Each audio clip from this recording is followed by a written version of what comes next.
Hi ಸ್ನೇಹಿತರೆ, ನಮಸ್ತೆ. Knowledge ಗುರು YouTube ಚಾನಲ್ಗೆ ನಿಮ್ಗೆಲ್ರಿಗೂ ಸ್ವಾಗತ.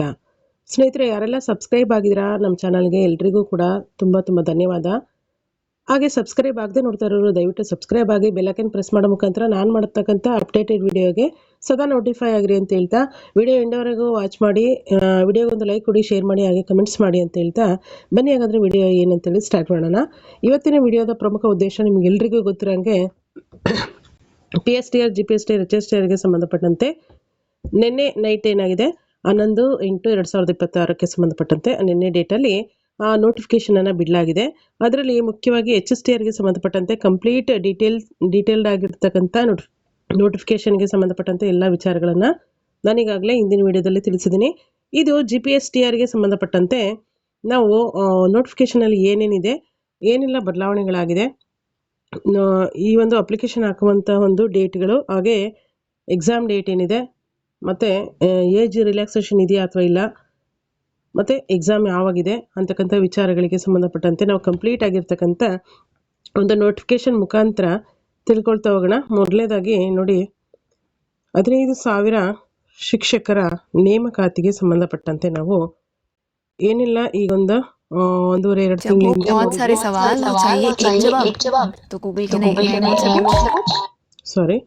ಈಗೇನು 2+2+2 ಅಲ್ವಾ, ಏನಂತ ನೋಡಿದ್ವಿ, ಮುಖ್ಯವಾಗಿ ವಿತಿನ್ 6 ಮಂತ್ ಒಳಗಡೆ ನೋಟಿಫಿಕೇಶನ್ ಕರೆದು ಎಕ್ಸಾಮ್ ಡೇಟು ಕೂಡ ಅನೌನ್ಸ್ ಮಾಡಿ, ಎಕ್ಸಾಮ್ನು ಕೂಡ ಕಂಪ್ಲೀಟ್ ಮಾಡಿ ಏನು ಮಾಡ್ತಾರೆ, ಎಲ್ಲ ರೀತಿಯ ಒಂದು ಪ್ರೋಸೆಸ್ಸನ್ನು ಕಂಪ್ಲೀಟ್ ಮಾಡಿ ಈ ಒಂದು ಹುದ್ದೆಗಳನ್ನು ತುಂಬಿಕೊಳ್ತೀವಿ ಅಂತ ಹೇಳಿದರು. ಸೊ ಹಾಗಾಗಿ ಇವೆಲ್ಲ ಒಂದು ಬೆಳವಣಿಗೆಗಳನ್ನು ನೋಡಿದರೆ ಶಿಕ್ಷಣ ಇಲಾಖೆಯಲ್ಲಿ ಫಾಸ್ಟ್ ಒಂದು ಪ್ರೋಸೆಸ್ಸನ್ನು ಮಾಡ್ತಾ ಇರೋದ್ರಿಂದ ಎಲ್ಲ ಕೂಡ ಏನಾಗುತ್ತೆ, ಎಲ್ಲ ಹುದ್ದೆಗಳ ಒಂದು ನೇಮಕಾತಿಯನ್ನು ಕೂಡ ಫಾಸ್ಟಾಗಿ ನಡೀತಾ ಇರೋದ್ರಿಂದ ಗಮನಿಸಿದರೆ, ಅದರಲ್ಲೂ ವಿಶೇಷವಾಗಿ ಶಿಕ್ಷಣ ಇಲಾಖೆ ಒಳಗಡೆ ಇಷ್ಟು ಫಾಸ್ಟಾಗಿ ಪ್ರೋಸೆಸ್ ಆಗ್ತಾ ಇರೋದನ್ನು ನೋಡಿದರೆ, ಅವ್ರು ಹೇಳ್ದಂಗೆ ಏನು 100 ದಿನಗಳ ಒಳಗಾಗಿ ಏನು ಮಾಡ್ತೀವಿ ಅಂತಂದರು, ಎಲ್ಲ ರೀತಿ ಅಪ್ಲಿಕೇಶನ್ನ ಕಾಲ್ಫರ್ ಮಾಡ್ತೀವಿ ಅಂತ ಅಂದರು. ಅದೇ ಪ್ರಕಾರ ಮಾಡಿದ್ದಾರೆ.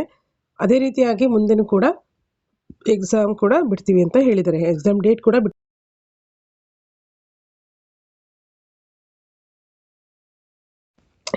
ಕೂಡ ಅನೌನ್ಸ್ ಆಗಿದೆ. ಅದೇ ರೀತಿಯಾಗಿ ಅವ್ರು ಏನೇನು ಹೇಳಿದಾರೆ ಅದೇ ಪ್ರಕಾರ ನಡೀತಾ ಹೋಯಿತು ಅಂದರೆ ಎಲ್ಲವೂ ಕೂಡ ಕಂಪ್ಲೀಟ್ ಆಗುತ್ತೆ ಪ್ರೋಸೆಸ್ಸು. ಏನೆಲ್ಲ ಇಲ್ಲಿವರೆಗೂ ಓದಿದ್ವಿ ಅನ್ನೋದು ಮುಖ್ಯ ಅಲ್ಲ, ಈ ಒಂದು 50 to 60 ಡೇಸಲ್ಲಿ ಏನೆಲ್ಲ ಅಭ್ಯಾಸ ಮಾಡ್ತೀವಿ ಅನ್ನೋದೇ ತುಂಬ ಇಂಪಾರ್ಟೆಂಟ್ ಆಗಿರುತ್ತೆ. ಸೊ ಹಾಗಾಗಿ ಯಾರೆಲ್ಲ GPSTR, HSTR ಮತ್ತು PSTRಗೆ ಎಲಿಜಿಬಲ್ ಇದ್ದೀರಾ, ನಿಮ್ಮ ಎಲಿಜಿಬಿಲಿಟಿನ ನೋಡಿಕೊಂಡು ನೀಟಾಗಿ ಪ್ರಿಪ್ರೇಷನನ್ನು ಸ್ಟಾರ್ಟ್ ಮಾಡಿ. ಪ್ರಿಪ್ರೇಷನ್ ಅನ್ನೋದಕ್ಕಿಂತ ರಿವಿಸನನ್ನು ಸ್ಟಾರ್ಟ್ ಮಾಡಬೇಕಾಗುತ್ತೆ. ಈಗ ಆಲ್ರೆಡಿ ಓದಿರೋವಂಥವ್ರು ರಿವಿಸನನ್ನು ಮಾಡ್ತಾ ಹೋಗಿ, ಏನೇನು ಟಾಪಿಕ್ ಅಂತೇಳಿ ಎಲ್ಲ ಕೊಟ್ಟಿದ್ದಾರೆ. ಹಾಗೆ ಸಿಲೆಬಸ್ಸನ್ನು ಬಿಡ್ತಾರೆ, ಬಿಟ್ಟ ತಕ್ಷಣ ನಾವು ಅಪ್ಡೇಟ್ ಮಾಡುವಂಥ ಒಂದು ಪ್ರಯತ್ನವನ್ನು ಮಾಡ್ತೀವಿ.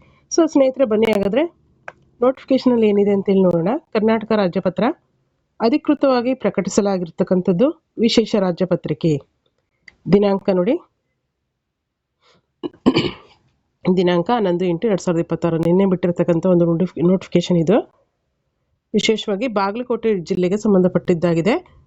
ನೋಡಿ, HSTRಗೆ ಸಂಬಂಧಪಟ್ಟಂತೆ ಡಿವಿಷನ್ ವೈಸು ಎಕ್ಸಾಮು ಕಾಲ್ಫರ್ ಆಗುತ್ತೆ. ಬಟ್ GPSTRಗೆ ಸಂಬಂಧಪಟ್ಟಂತೆ ನಾವು ನೋಡೋದಾದರೆ ಡಿಸ್ಟಿಕ್ ವೈಸು ಯಾವ್ಯಾವ ಹುದ್ದೆಗಳಿಗೆ ಎಷ್ಟೆಷ್ಟು ಹುದ್ದೆಗಳನ್ನು ಮೀಸಲಿರಿಸಲಾಗಿದೆ ಅಂತೇಳಿ ಡಿಸ್ಟಿಕ್ ವೈಸು ಇಲ್ಲಿ ಕಾಲ್ಫರ್ ಆಗಿರೋದನ್ನು ಗಮನಿಸ್ತೀವಿ. ವಿಶೇಷವಾಗಿ ನಮಗೆ ಸಿಕ್ಕಿರ್ತಕ್ಕಂಥ ಒಂದು ಮಾಹಿತಿ ಪ್ರಕಾರ ಬಾಗಲಕೋಟೆ ಜಿಲ್ಲೆಯಲ್ಲಿ ಇರ್ತಕ್ಕಂಥ ಹುದ್ದೆಗಳ ಸಂಖ್ಯೆ, ಹಾಗೆ ಇನ್ ಡೀಟೇಲ್ ಆಗಿ ಅದರ್ವೈಸ್ ಬೇರೆ ಏನೇನಿದೆಯಲ್ಲ ಎಲ್ಲ ಕೂಡ ಸೇಮ್ ಇರುತ್ತೆ. ಬಟ್ ಏನು ಚೇಂಜ್ ಆಗುತ್ತೆ ಡಿಸ್ಟಿಕ್ ವೈಸಲ್ಲಿ ಅಂದರೆ, ಒಂದು ಮುಖ್ಯವಾಗಿ ಚೇಂಜ್ ಆಗುವಂಥದ್ದು ಏನಪ್ಪ ಅಂತಂದರೆ, ಅಲ್ಲಿ ಹುದ್ದೆಗಳ ಒಂದು ವರ್ಗೀಕರಣ ಚೇಂಜ್ ಆಗ್ಬೋದು ಅಷ್ಟೇ, ಬೇರೆ ಇನ್ನೇನು ಚೇಂಜಸ್ ಆಗಲ್ಲ. ಆ್ಯಸ್ ಪರ್ ರೂಲ್ಸ್ ಏನೇನಿದೆ ಎಲ್ಲ ರೂಲ್ಸ್ಗಳು ಎಲ್ಲ ಕರ್ನಾಟಕದ ಡಿಸ್ಟಿಕ್ಗಳಿಗೂ ಅನ್ವಯ ಆಗುತ್ತೆ. ಸೊ ಹಾಗಾದರೆ ಬಾಗಲಕೋಟೆ ಜಿಲ್ಲೆಗೆ ಸಂಬಂಧಪಟ್ಟಂತೆ ನಾವು ವಿಶೇಷವಾಗಿ ಎಷ್ಟೆಲ್ಲ ಹುದ್ದೆಗಳಿದೆ ಅಂತೇಳಿ ನೋಡ್ತಾ ಅದರ ಜೊತೆಯಲ್ಲಿ GPSTRಗೆ ಸಂಬಂಧಪಟ್ಟಂಥ ಏನೇನೆಲ್ಲ ಅಧಿಸೂಚನೆಯಲ್ಲಿ ರೂಲ್ಸ್ಗಳನ್ನು ಮಾಡಿದರೆ, ಏನೇನು ಬದಲಾವಣೆಗಳಾಗಿದೆ ಅಂತಕ್ಕಂಥ ವಿಚಾರಗಳಿಗೆ ಸಂಬಂಧಪಟ್ಟಂತೆ ಗಮನಿಸ್ತಾ ಹೋಗೋಣ. ಶಾಲಾ ಶಿಕ್ಷಣ ಇಲಾಖೆಯ ಸರ್ಕಾರಿ ಪ್ರಾಥಮಿಕ ಶಾಲೆಗಳಲ್ಲಿ ಖಾಲಿ ಇರುವ ಪದವೀಧರ ಪ್ರಾಥಮಿಕ ಶಿಕ್ಷಕ ಅಂದರೆ ಎಷ್ಟು 6 to 8 ವೃಂದದ ಹುದ್ದೆಗಳಿಗೆ ಹಾಗೂ ಗಣಕಯಂತ್ರ ವಿಜ್ಞಾನ ಶಿಕ್ಷಕರ 1 to 8 ಕಂಪ್ಯೂಟರ್ ಟೀಚರಿಗೆ ಮಾತ್ರ 1 to 8ಗೆ ತೊಗೊತಿದ್ದಾರೆ. ಇಲ್ಲಿ ಬೇರೆ ಬೇರೆ ಸಬ್ಜೆಕ್ಟ್ ಟೀಚರ್ಸಿಗೆ 6 to 8 ಅಂತೇಳಿ ತೊಗೊತಾ ಇದ್ದಾರೆ, ನೇಮಕವನ್ನು ಮಾಡ್ತಾ ಇದ್ದಾರೆ. ಈ ಹುದ್ದೆಗಳಿಗೆ ಅರ್ಹ ಅಭ್ಯರ್ಥಿಗಳನ್ನು ಜಿಲ್ಲಾ ಮಟ್ಟದ ಸ್ಪರ್ಧಾತ್ಮಕ ಪರೀಕ್ಷೆಯ ಮೂಲಕ ಅಂದರೆ ಕರ್ನಾಟಕ ಶಿಕ್ಷಣ ಇಲಾಖೆ ಸೇವೆಗಳು, ಸಾರ್ವಜನಿಕ ಶಿಕ್ಷಣ ಇಲಾಖೆ ಈ ಒಂದು ಅಡಿಯಲ್ಲಿ ಏನು ಮಾಡ್ತಾ ಇದ್ದಾರೆ, ನೇಮಕಾತಿಯನ್ನು ಮಾಡ್ತಾ ಇರೋಂಥದ್ದು. 10/8/2026 ನಿಯಮಗಳ ಅನುಸಾರ ಏನಾಗಿದೆ, ಅಧಿಸೂಚನೆಯನ್ನು ಹೊರಡಿಸಲಾಗಿದೆ. ನೇಮಕಾತಿಗೆ ಅರ್ಜಿ ಸಲ್ಲಿಸಲು ದಿನಾಂಕ ಇಲ್ಲಿ ಗಮನಿಸಿ 18/8/2026 7/9/2026 ಆಸ್ ಪರ್ ಸೇಮ್ HSTRನಲ್ಲೂ ಸೇಮ್ ಡೇಟನ್ನು ಅನೌನ್ಸ್ ಮಾಡಲಾಗಿದೆ. 18 ಈ ಮಂತು 18ರಿಂದ ನೆಕ್ಸ್ಟ್ ಮಂತು 7ನೇ ತಾರೀಕಿನವರೆಗೂ ಆನ್ಲೈನ್ ಅಪ್ಲಿಕೇಶನ್ ಹಾಕಲಿಕ್ಕೆ ಅವಕಾಶವನ್ನು ನೀಡಲಾಗಿದೆ. ನಿಗದಿಪಡಿಸಿದಂಥ ಡೇಟ್ಗಿಂತ ಕೊನೆಗೆ ಬಂದಂಥ ಯಾವುದೇ ಒಂದು ಅರ್ಜಿಗಳನ್ನು ತಿರಸ್ಕಾರ ಮಾಡ್ತೀವಿ ಅಂತ ಹೇಳಿದರೆ ಆ ಡೇಟ್ ಒಳಗಡೆ ಅಪ್ಲಿಕೇಶನನ್ನು ಹಾಕುವಂಥದ್ದು. ಇದು ಆನ್ಲೈನ್ ಅಪ್ಲಿಕೇಶನ್ ಹಾಕಲಿಕ್ಕೆ ಮತ್ತು ಆರಂಭ ಮತ್ತು ಎಂಡ್ ಡೇಟ್ ಏನೇನಿದೆ ಅಂತೇಳಿ ನೋಡಿದ್ವಿ. ಸೊ ಭರ್ತಿ ಮಾಡಲು ಪ್ರಸ್ತಾಪಿಸಿರುವಂತಹ ಖಾಲಿ ಹುದ್ದೆಗಳ ವಿವರ. ಸ್ನೇಹಿತರೆ, ನಾನು ಈಗಾಗಲೇ ಹೇಳಿದ್ದೀನಿ, ಇದು ಬಾಗಲಕೋಟೆಗೆ ಸಂಬಂಧಪಟ್ಟಂತೆ ಬಿಟ್ಟಿರ್ತಕ್ಕಂಥ GPSTR ಹುದ್ದೆಗಳ ವರ್ಗೀಕರಣ. ಸೊ ಹಾಗಾಗಿ ಬೇರೆ ಬೇರೆ ಡಿಸ್ಟಿಕ್ಕಿಂದ ಬಂದಮೇಲೆ ನೀವು ಅವನ್ನ ಗ್ರೂಪಲ್ಲಿ ಚೆಕ್ ಮಾಡ್ಕೋಬೋದು. PDF ಇರುತ್ತೆ. ಆ್ಯಸ್ ಪರ್ ಸೇಮ್ ರೂಲ್ಸ್ ಎಲ್ಲ ಒಂದು ಡಿಸ್ಟಿಕ್ಗಳಿಗೂ ಅಪ್ಲೈ ಆಗುತ್ತೆ. ಬಟ್ ಹುದ್ದೆಗಳ ಒಂದು ವರ್ಗೀಕರಣದಲ್ಲಿ ಮಾತ್ರ ಬದಲಾವಣೆ ಆಗಿರುತ್ತೆ.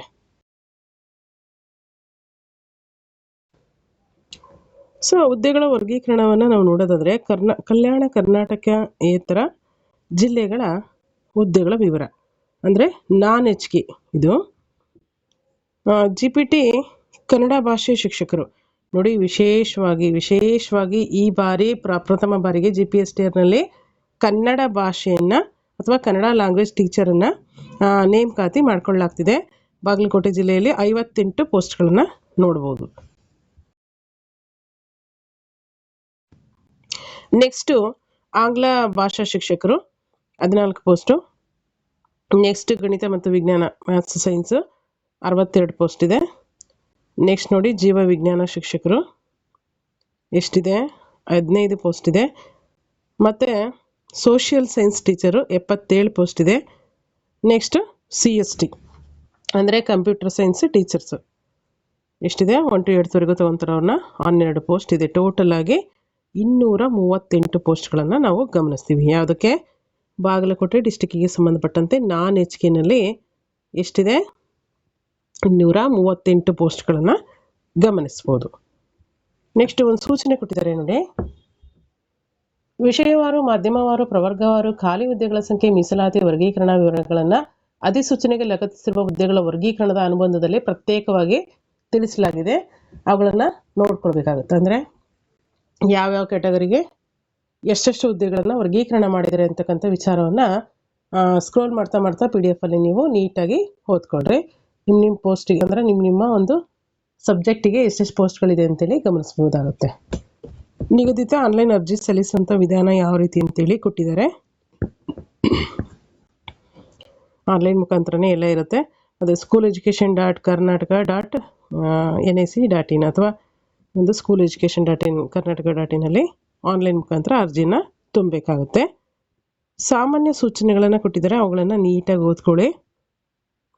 ಅಂದರೆ ಪೇಮೆಂಟ್ ಯಾವ ರೀತಿ ಮಾಡಬೇಕು, ಫೀಯನ್ನು ಯಾವ ರೀತಿ ಕಟ್ಟಬೇಕಂತ ಕೊಟ್ಟಿದ್ದಾರೆ. ಆನ್ಲೈನ್ ಮುಖಾಂತರನೇ ಕಟ್ಟೋದಕ್ಕೆ ಅವಕಾಶ ಇದೆ.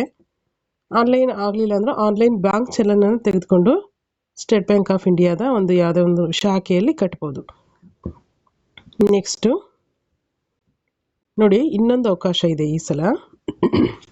ಅಂದರೆ PST, GPT ಮತ್ತು HST ಮೂರೂ ಒಂದೇ ಸಲ ನೋಟಿಫಿಕೇಶನ್ ಆಗಿರೋದ್ರಿಂದ 2026ನೇ ಸಾಲಿನ PST, GPT, HST ನೇಮಕಾತಿಗೆ ಪ್ರತ್ಯೇಕವಾಗಿನ ಅಧಿಸೂಚನೆ ಹೊರಡಿಸಿದ್ದಾರೆ.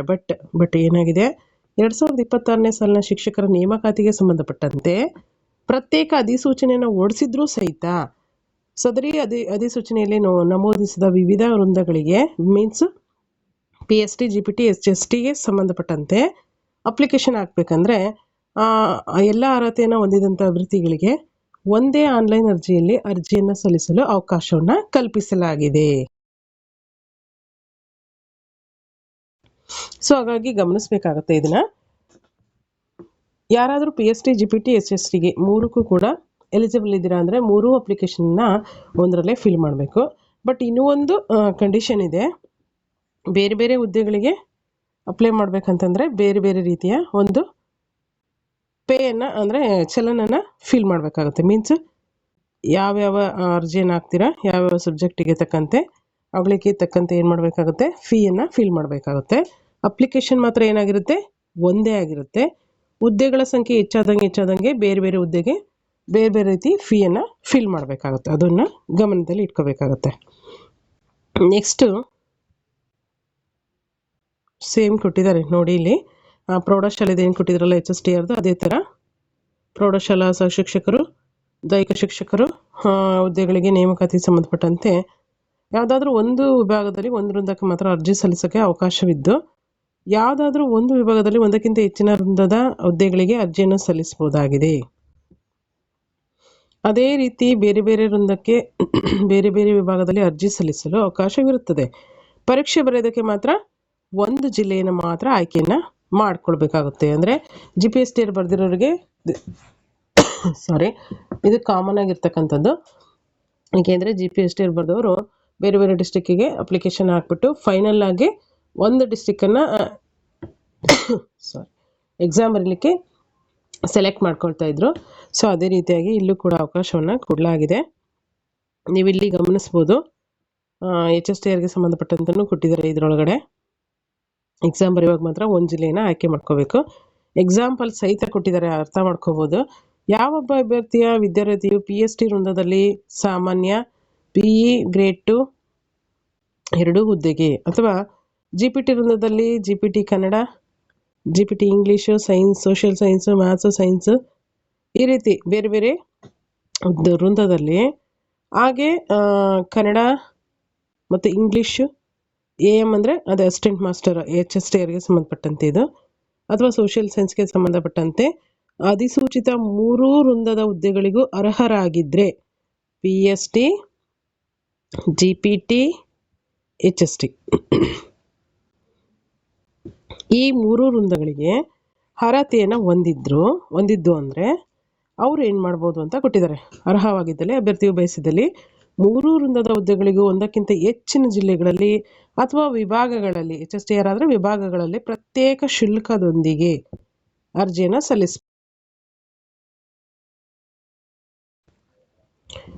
ಆದರೆ ಒಂದು ವೃಂದದ ಒಂದು ಹುದ್ದೆಗೆ ಒಂದು ಜಿಲ್ಲೆಯಲ್ಲಿ ಮಾತ್ರ ಅರ್ಜಿ ಸಲ್ಲಿಸಲು ಅವಕಾಶ ಇರ್ತದೆ.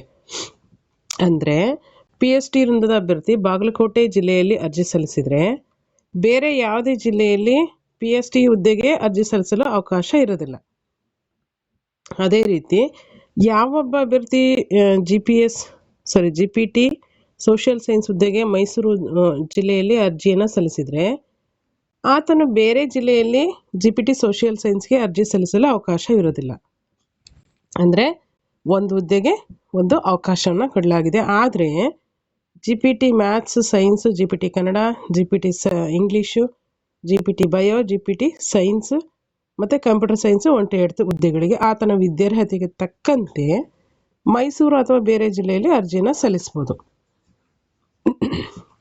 ಅವ್ರೇನು ಹೇಳ್ತಿದ್ದಾರೆ, ಒಂದು ಸಲ ನೀವೇನಾದರೂ ಸೋಷಿಯಲ್ ಸೈನ್ಸಿಗೆ ಅಂತೇಳಿ ಮೈಸೂರು ಡಿಸ್ಟಿಕ್ಕಲ್ಲಿ ಏನಾದರೂ ಅರ್ಜಿನ ಹಾಕಿದ್ರಿ ಅಂದರೆ ಆತ ಬೇರೆ ಡಿಸ್ಟಿಕ್ಕಲ್ಲಿ GPT ಸೋಷಿಯಲ್ ಸೈನ್ಸ್ ಹುದ್ದೆಗೆ ಅರ್ಜಿ ಸಲ್ಲಿಸಲು ಅವಕಾಶ ಇಲ್ಲ. ಅದೇ ರೀತಿ ಬೇರೆ ಬೇರೆ ಹುದ್ದೆಗಳಿಗೆ ಅವಕಾಶ ಇದೆ ಅಂತ ಹೇಳ್ತಿದ್ದಾರೆ, ಅಷ್ಟೇ, ಇನ್ನೇನಿಲ್ಲ. ಒಂದು ಹುದ್ದೆಗೆ ಒಂದು ಜಿಲ್ಲೆಯಲ್ಲಿ ಅವಕಾಶ ಕೊಟ್ಟಿದ್ದಾರೆ. ಈಗೇನು ಬೇರೆ ಬೇರೆ ಡಿಸ್ಟಿಕ್ಕಲ್ಲಿ ಅಪ್ಲೈ ಮಾಡಬೇಕಂದ್ರೆ ಬೇರೆ ಬೇರೆ ಸಬ್ಜೆಕ್ಟಲ್ಲಿ ನೀವು ಎಲಿಜಿಬಲ್ ಇದ್ದರೆ ಅಪ್ಲೈ ಮಾಡ್ಬೋದು, ಅಷ್ಟೇ ಇದರ ಒಂದು ಮೀನಿಂಗ್. ಸೊ ಹಾಗಾಗಿ ಇಲ್ಲಿ ಕೊಟ್ಟಿದ್ದಾರೆ ಅದು ಕ್ಲಿಯರ್ ಕಟ್ಟಾಗಿ. ಹೀಗಾಗಿ ಉದಾಹರಣೆ ಸಹಿತ ಕೊಟ್ಟಿದ್ದಾರೆ. ಇವನ್ನೆಲ್ಲ ನೀವು ಗಮನಿಸಿ ನೀಟಾಗಿ ಓದ್ಕೊಳ್ಳಿ. ನೆಕ್ಸ್ಟ್ ಆನ್ಲೈನ್ ಅರ್ಜಿಯನ್ನು ಯಾವ ರೀತಿ ಡೌನ್ಲೋಡ್ ಮಾಡ್ಕೋಬೇಕಂತೆಲ್ಲ ಕೊಟ್ಟಿರೋದನ್ನು ನೋಡ್ಬೋದು. ಇಂಥ ವಿಶೇಷತೆ ಏನಿಲ್ಲ. ಹಾಗಾದರೆ ಆನ್ಲೈನ್ ಅರ್ಜಿ ಸಲ್ಲಿಸೋದಕ್ಕೆ ಒಂದು ಟೈಮ್ ಟೇಬಲ್ ಕೊಟ್ಟಿದ್ದಾರೆ. ಆನ್ಲೈನ್ ಅರ್ಜಿ ಸಲ್ಲಿಸೋದಕ್ಕೆ 18/8/2026 ಎಂಡ್ ಯಾವಾಗ, ಮುಂದಿನ ತಿಂಗಳು 7ನೇ ತಾರೀಕು ಸೆಪ್ಟೆಂಬರ್ 7ಕ್ಕೆ ಲಾಸ್ಟ್ ಆಗುತ್ತೆ. ಅಂದರೆ ಅರ್ಜಿ ಶುಲ್ಕವನ್ನು ಪಾವತಿ ಮಾಡಿರೋಂಥ ಶುಲ್ಕವನ್ನು ಕನ್ಫರ್ಮೇಷನ್ ನೋಡ್ಕೊಳ್ಳೋದಕ್ಕೆ 10 ಲಾಸ್ಟ್ ಡೇಟ್. ಇದು ಆನ್ಲೈನ್ ಅರ್ಜಿ ಸಲ್ಲಿಸಲು ವೇಳಾಪಟ್ಟಿ ಸೇಮ್ ಇದೆ. HSTRಗೂ ಸೇಮ್ ಇದೆ, GPSTRಗೂ ಸೇಮ್ ಇದೆ. ನೆಕ್ಸ್ಟ್ ನೋಡಿ, ಫೀ ಬಗ್ಗೆ ಕೊಟ್ಟಿದ್ದಾರೆ, ಯಾರ್ಯಾರಿಗೆ ಎಷ್ಟೆಷ್ಟಿದೆ ಅಂತ. ಇದು ಕೂಡ ಅಷ್ಟೇ, HSTRಗೆ ಏನು ಫೀ ಇದೆಯೋ ಸೇಮ್ ಫೀ ಇವರಿಗೂ ಇದೆ, GPSTRನವ್ರಿಗೂ ಇದೆ. ಸಾಮಾನ್ಯ ಅರ್ಹತೆ ಇತರೆ ಹಿಂದುಳಿದ ವರ್ಗದವರಿಗೆ 750 ಒಂದು ಹುದ್ದೆಗೆ, 2 ಹುದ್ದೆಗಾದರೆ 1125. ಹಾಗೆ ಪರಿಶಿಷ್ಟ ಜಾತಿ ಪಂಗಡ ಮತ್ತು ಮಾಜಿ ಸೈನಿಕರಿಗೆ, ಅಂಗವೈಕಲ್ಯತೆ ಹೊಂದವರಿಗೆ ಹಾಗೂ ತೃತೀಯ ಲಿಂಗಿಗಳಿಗೆ 500 ರೂಪಾಯಿ ಆಗುತ್ತೆ ಒಂದು ಹುದ್ದೆಗೆ. 2 ಹುದ್ದೆಗೆ ಅರ್ಜಿ ಸಲ್ಲಿಸ್ತೀವಿ ಅಂದರೆ 750. ಸೊ ಇದಿಷ್ಟು ಈ ಒಂದು ಎಕ್ಸಾಮ್ ಫೀ ಆಯಿತು. ಒಂದು ವಿಶೇಷ ಸೂಚನೆ ಏನಪ್ಪ ಅಂದರೆ, ಈಗಾಗಲೇ ಹೇಳಿದ್ನಲ್ಲ, ಮೂಲದಲ್ಲಿ 750 ಒಂದು ಹುದ್ದೆಗಿದ್ರೆ ಯಾರಿಗೆ GM ಕ್ಯಾಟಗರಿಯವರಿಗೆ 375 ಎಕ್ಸ್ಟ್ರಾ ಆಗುತ್ತೆ. ಹಾಗೆ ಮೂಲದಲ್ಲಿ SC ST ಪ್ರವರ್ಗ ಒಂದು ಇವರಿಗೆಲ್ಲ 500 ಇತ್ತು ಅಂದರೆ ಒಂದು ಹುದ್ದೆಗೆ ಪ್ಲಸ್ ಎಷ್ಟು ಆ್ಯಡ್ ಆಗುತ್ತೆ, 250 ಆ್ಯಡ್ ಆಗುತ್ತೆ. ಹಾಗಾಗಿ 750 ಆಗುತ್ತೆ. ಇದೇ ವಿಶೇಷ ಸೂಚನೆ, ಇನ್ನೇನಿಲ್ಲ. ಪಾವತಿ ಮಾಡಿದಂಥ ಯಾವುದೇ ಹಣನ ವಾಪಸ್ ಮಾಡಲ್ಲ ಅಂತ ಹೇಳಿದರೆ, ಅದು ಇಲ್ಲಿವರೆಗೂ ಆಗಿರ್ತಕ್ಕಂಥ ಎಲ್ಲ ಅಪ್ಲಿಕೇಶನ್ಗೂ ಸಾಮಾನ್ಯವಾಗಿ ಇರ್ತಕ್ಕಂಥದ್ದು, ಏನೂ ಬದಲಾವಣೆ ಇಲ್ಲ. ನೋಡಿ, ಇನ್ನೊಂದು ಕೊಟ್ಟಿದ್ದಾರೆ ವಿಚಾರ, PST ವೃಂದ, GPT ವೃಂದ, HST ವೃಂದ, PE ಗ್ರೇಡ್ 1 ಮತ್ತು ಗ್ರೇಡ್ 2 ಮತ್ತು CST ಕಂಪ್ಯೂಟರ್ ಟೀಚರ್ ವಿಷಯದ ಹುದ್ದೆಗಳಿಗೆ ಒಂದೇ ಅರ್ಜಿ ನಮೂನೆಯನ್ನು ನಿಗದಿಪಡಿಸಿದ್ದು, ಅಭ್ಯರ್ಥಿಗಳು ಅರ್ಹರಿದ್ದಲ್ಲಿ ಒಂದೇ ಅರ್ಜಿಯಲ್ಲಿ ಒಂದಕ್ಕಿಂತ ಹೆಚ್ಚಿನ ವಿಷಯಗಳ ಹುದ್ದೆಗಳನ್ನು ಅರ್ಜಿ ಸಲ್ಲಿಸ್ಬೋದು. ವೃಂದವಾರು ಪ್ರತ್ಯೇಕವಾಗಿ ಏನು ಮಾಡಬೇಕು, ಶುಲ್ಕವನ್ನು ಪಾವತಿ ಮಾಡಬೇಕು. ಫೀ ಮಾತ್ರ ಈಗ GPTಗೆ ಯಾವ್ಯಾವ ಹುದ್ದೆಗೆ ಹಾಕ್ತೀರಾ ಅದರದ್ದು ಫೀ GPTದು, HSTRಗೆ ಯಾವುದಕ್ಕೆ ಸಬ್ಜೆಕ್ಟ್ ಸಂಬಂಧಪಟ್ಟಂತೆ ಅದು HSTRದು. ಈ ರೀತಿ ಸಪ್ರೇಟಾಗಿ ಫೀ ಫಿಲ್ ಮಾಡಬೇಕು. ಅಪ್ಲಿಕೇಶನ್ ಮಾತ್ರ ಇವೆಲ್ಲ 5-6 ವೃಂದಗಳ ಒಂದು ನೇಮಕಾತಿಗೂ ಕೂಡ ಸೇಮ್ ಒಂದೇ ಅಪ್ಲಿಕೇಶನ್ನ ಫಿಲ್ ಮಾಡ್ಬೋದು. ಹಾಗೆ ಸ್ಪರ್ಧಾತ್ಮಕ ಪರೀಕ್ಷೆ ಪೇಪರ್ 1 ಮತ್ತು ಪೇಪರ್ 2 ಇರುತ್ತೆ. ಕನ್ನಡ ಮತ್ತು ಇಂಗ್ಲೀಷ್ ಬೋತ್ ಮೀಡಿಯಮಲ್ಲಿ ಇರುತ್ತೆ ಅಂತ ಹೇಳ್ತಿದ್ದಾರೆ. ಹಾಗೆ GPT ವೃಂದ, CST ವಿವಿಧ ವಿಷಯದ ಹುದ್ದೆಗಳಿಗೆ ಒಂದೇ ಅರ್ಜಿ ನಮೂನೆಯನ್ನು ನಿಗದಿಪಡಿಸಿದ್ದು, ಅರ್ಹರಿದ್ದಲ್ಲಿ ಒಂದೇ ಅರ್ಜಿಯಲ್ಲಿ ಎಲ್ಲ ಫಿಲ್ ಮಾಡ್ರಿ ಅಂತ ಹೇಳಿದರೆ ಮಾತ್ರ ಶುಲ್ಕ ಪಾವತಿ ಸಪ್ರೇಟಾಗಿರುತ್ತೆ. ಅಂದರೆ ಹುದ್ದೆವಾರು ಪ್ರತ್ಯೇಕವಾಗಿ ಶುಲ್ಕವನ್ನು ಪಾವತಿ ಮಾಡಬೇಕಾಗತ್ತೆ. ನೋಡಿ, GPSTR ಶಿಕ್ಷಕರಾಗುವವರಿಗೆ ಸ್ಯಾಲ್ರಿ ಏನಿದೆ ಅಂತೇಳಿ ಗಮನಿಸಿ. 44,425ರಿಂದ 83,700ರವರೆಗೆ ಸ್ಯಾಲ್ರಿಯನ್ನು ನಿಗದಿ ಮಾಡಲಾಗಿದೆ. ವಯೋಮಿತಿ 10/8/2026 ಸರ್ಕಾರದ ಅಧಿಸೂಚನೆಯವರೆಗೆ, ಇವಾಗೇನು ನೋಟಿಫಿಕೇಶನ್ ಬಿಟ್ಟರಲ್ಲ ಈ ಡೇಟಿಂದ ಇಲ್ಲಿ 2026ರಲ್ಲಿ ನಿಗದಿಪಡಿಸಿರುವಂಥ ನೇಮಕಾತಿಗೆ ಅರ್ಜಿ ಸಲ್ಲಿಸಲು ನಿಗದಿಪಡಿಸಿರುವ ಕೊನೆಯ ದಿನಾಂಕಕ್ಕೆ ಅಭ್ಯರ್ಥಿಗೆ 21 ವರ್ಷ ಆದರೂ ಕಂಪ್ಲೀಟ್ ಆಗಿರಬೇಕು. ಹಾಗೆ ಕೆಳಗಿನ ಕೋಷ್ಟಕದಲ್ಲಿ ನಾವು ಒಂದಷ್ಟು ವಿವರಗಳನ್ನು ಗಮನಿಸ್ಬೋದು. ಏನು ಬದಲಾವಣೆ ಮಾಡಿಲ್ಲ, C&Rಲ್ಲಿ ಏನಿತ್ತು ಅದೇ ಸೇಮ್ ಬಂದಿದೆ. ನೋಡಿ, 5 years ರಿಲ್ಯಾಕ್ಸೇಷನ್ ಎಲ್ಲೂ ಇಲ್ಲ, ಇಲ್ಲಿ ತೋರಿಸಿಲ್ಲ. ಬಟ್ ಹಳೇದೇನಿದೆಯೋ ಅದನ್ನೇ ಕಂಟಿನ್ಯೂ ಮಾಡಿದರೆ GMನವರಿಗೆ 40 years,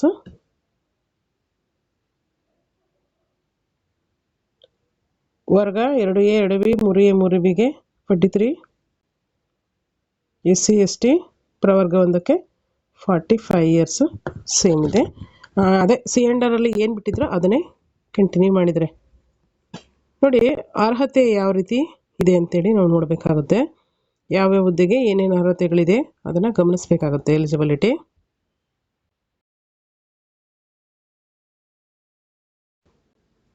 ಸರ್ಕಾರಿ ಪ್ರಾಥಮಿಕ ಶಾಲೆಗಳನ್ನ ಪದವೀಧರ ಪ್ರಾಥಮಿಕ ಶಾಲಾ ಶಿಕ್ಷಕರು ಅಂದರೆ 68th ಟೀಚರ್, ಕನ್ನಡ ಭಾಷಾ ಶಿಕ್ಷಕ, ಆಂಗ್ಲ ಭಾಷಾ ಶಿಕ್ಷಕ, ಗಣಿತ, ವಿಜ್ಞಾನ, ಜೀವವಿಜ್ಞಾನ ಶಿಕ್ಷಕ, ಸಮಾಜ ವಿಜ್ಞಾನ ಶಿಕ್ಷಕ, ಇಷ್ಟು ಹುದ್ದೆಗಳಿಗೆ ನೇಮಕಾತಿಯನ್ನು ಮಾಡ್ತಾ ಇದ್ದಾರೆ. Kannada English language teacher, maths science teacher ಮತ್ತು ಜೀವ ವಿಜ್ಞಾನ ಟೀಚರ್ಸು, ಹಾಗೆ ಸೋಷಿಯಲ್ ಸೈನ್ಸ್ ಟೀಚರು. ಅದರ ಜೊತೆಯಲ್ಲಿ ಈ ವೃಂದದ ಹುದ್ದೆಗಳಿಗೆ ಮತ್ತು ಗಣಕಯಂತ್ರ ವಿಜ್ಞಾನ ಶಿಕ್ಷಕರನ್ನು ವಿಶೇಷವಾಗಿ ಅವರನ್ನ 1 to 8th ತಗೊತಾ ಇದ್ದಾರೆ. ಆಯ್ಕೆಗೆ ಅರ್ಜಿ ಸಲ್ಲಿಸಲು ನಿಗದಿಪಡಿಸಿರ್ತಕ್ಕಂಥ ಕೊನೆಯ ದಿನಾಂಕಕ್ಕೆ ಅಭ್ಯರ್ಥಿಗಳು ಒಂದಷ್ಟು ಸಾಮಾನ್ಯವಾಗಿರ್ತಕ್ಕಂಥ ಅರ್ಹತೆಗಳನ್ನು ಹೊಂದಿರಬೇಕಾಗುತ್ತೆ.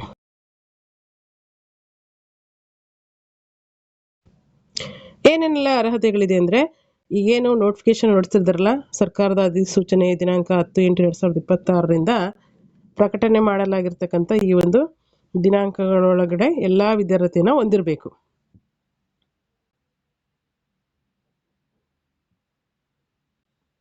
ಕಾಮನ್ ಆಗಿರ್ತಕ್ಕಂಥದ್ದು ನೋಡಿ, ಅಭ್ಯರ್ಥಿಯು ಆಯ್ಕೆ ಬಯಸಿ ಅರ್ಜಿ ಸಲ್ಲಿಸಿದ ಶಿಕ್ಷಕ ಹುದ್ದೆಯ ನೇಮಕಾತಿಗಾಗಿ ನಡೆಯತಕ್ಕಂಥ ಜಿಲ್ಲಾ ಮಟ್ಟದ ಸ್ಪರ್ಧಾತ್ಮಕ ಪರೀಕ್ಷೆಯ 2 ಪತ್ರಿಕೆಗಳಿಗೆ ಕಡ್ಡಾಯವಾಗಿ ಹಾಜರಾಗಬೇಕು.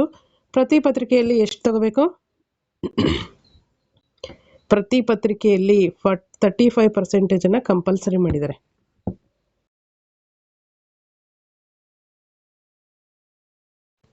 ಹಿಂದೆಲ್ಲ ಹೇಗಿತ್ತು ಅಂತಂದರೆ, ಡಿಸ್ಕ್ರಿಪ್ಟಿವ್ ಇರುವಾಗ GPT ಒಳಗಡೆ 45% ಸೆಕೆಂಡ್ ಪೇಪರಲ್ಲಿ ಕಂಪಲ್ಸರಿ ಮಾಡಿದರು. ಮತ್ತು 60% ಇದನ್ನು 50%ಗೆ ಥರ್ಡ್ ಪೇಪರಲ್ಲಿ ಕಂಪಲ್ಸರಿ ಮಾಡಿದರು.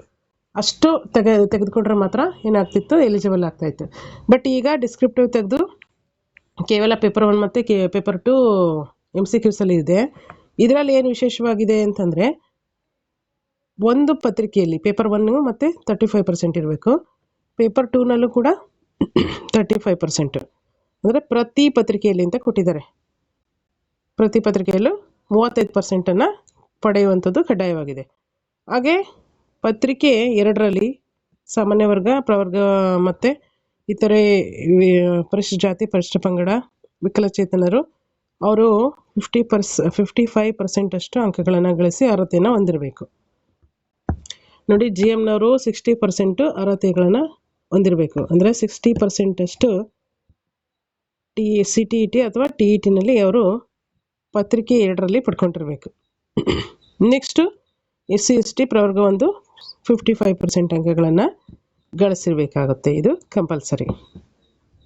ಗಣಕ ವಿಜ್ಞಾನ ಶಿಕ್ಷಕರು 1 to 8th ಅವರಿಗೆ ಒಂದು ವಿನಾಯಿತಿ ನೀಡಿದರೆ, ಅವರ ನೇಮಕಾತಿಯಾದ 5 ವರ್ಷದ ಒಳಗಡೆ BEd ಕಂಪ್ಲೀಟ್ ಮಾಡ್ಕೋಬೇಕು. ಹಾಗೇನಾದರೂ BEd ಪೂರ್ಣಗೊಳಿಸಿದವರು ಕೂಡ ಅರ್ಜಿನ ಸಲ್ಲಿಸ್ಬೋದು. BEd ಆಗದೇ ಇರೋರು ಕೂಡ ಅವಕಾಶ ಇದೆ. BEd ಪದವಿ ತೇರ್ಗಡೆ ಹೊಂದುವುದರಿಂದ ಪ್ರಸ್ತುತ ವಿನಾಯಿತಿ ಇದೆ. ಆದರೆ BEd ಪದವಿಯನ್ನು ಹುದ್ದೆಗೆ ಸಂಬಂಧಿಸಿದಂತೆ ಬೋಧನಾ ವಿಧಾನದಲ್ಲಿ ಶಿಕ್ಷಕರ ಅರ್ಹತಾ ಪರೀಕ್ಷೆಯನ್ನು ಪೂರ್ಣಗೊಳಿಸುವುದು ಕಡ್ಡಾಯವಾಗಿದೆ. ಕಂಪ್ಲೀಟಾಗಿ ಏನು ಮಾಡಬೇಕು, ಅವರು CTET ಅಥವಾ KTETನ ಕಂಪ್ಲೀಟ್ ಮಾಡ್ಕೋಬೇಕಾಗಿರೋದು ಕಡ್ಡಾಯವಾಗಿದೆ ಅಂತ ಹೇಳ್ತಾ ಇದ್ದಾರೆ. ನೆಕ್ಸ್ಟು, ಹಾಗಾದರೆ ಸರ್ಕಾರಿ ಪ್ರಾಥಮಿಕ ಶಾಲೆಗಳಲ್ಲಿನ GPST ಶಿಕ್ಷಕರು ಈ ಒಂದು ವೃಂದದ ಒಂದು ನೇಮಕಾತಿಗೆ ಕನ್ನಡ ಭಾಷಾ ಶಿಕ್ಷಕರು, ಆಂಗ್ಲ ಭಾಷಾ ಶಿಕ್ಷಕರು, ಗಣಿತ ಮತ್ತು ವಿಜ್ಞಾನ ಶಿಕ್ಷಕರು, ಜೀವ ವಿಜ್ಞಾನ ಶಿಕ್ಷಕರು, ಸಮಾಜ ವಿಜ್ಞಾನ ಶಿಕ್ಷಕರು ಹುದ್ದೆಗಳಿಗೆ ಸಂಬಂಧಪಟ್ಟಂತೆ ಒಂದಷ್ಟು ವಿದ್ಯಾರ್ಹತೆಗಳಿದೆ. ಅದನ್ನು ಗಮನಿಸಿ. 50% ಡಿಗ್ರಿಯಲ್ಲಿ ಅವ್ರೇನು ಮಾಡಬೇಕು, ಪಡ್ಕೊಂಡಿರ್ಬೇಕಾಗುತ್ತೆ. 50% ಅಷ್ಟು, ಅಥವಾ ಪದವಿಯಲ್ಲಿ ಕನಿಷ್ಠ ಸರಾಸರಿ 50 ಅಂಕಗಳು, 50% ಅಷ್ಟು ಅಂಕಗಳು, ಮತ್ತು BEd ಕೂಡ ಆಗಿರಬೇಕಾಗುತ್ತೆ. ಅಥವಾ PUCಯಲ್ಲಿ 50% ಇರಬೇಕು. ಅದ್ರ ಜೊತೆಯಲ್ಲಿ 4 ವರ್ಷಗಳ ಒಂದು ಪದವಿ ಅಥವಾ ಶಿಕ್ಷಕರ ಶಿಕ್ಷಣದಲ್ಲಿ 4 ವರ್ಷಗಳ ಪದವಿನ ಪಡ್ಕೊಂಡಿರಬೇಕು. ನೆಕ್ಸ್ಟು, ಪರಿಶಿಷ್ಟ ಜಾತಿ, ಪರಿಶಿಷ್ಟ ಪಂಗಡ, ಇತರ ಹಿಂದುಳಿದ ವರ್ಗಗಳಿಗೆ ಸೇರಿದ ಅಭ್ಯರ್ಥಿಗಳಾಗಿದ್ದರೆ 45%. ಇಲ್ಲದೇ ಇದ್ದರೆ ಅದರ್ಸಿಗಾದರೆ ಕನಿಷ್ಠ 50% ನಿಗದಿಗೊಳಿಸಿರುವಂಥದ್ದು ಗಮನಿಸ್ತೀವಿ.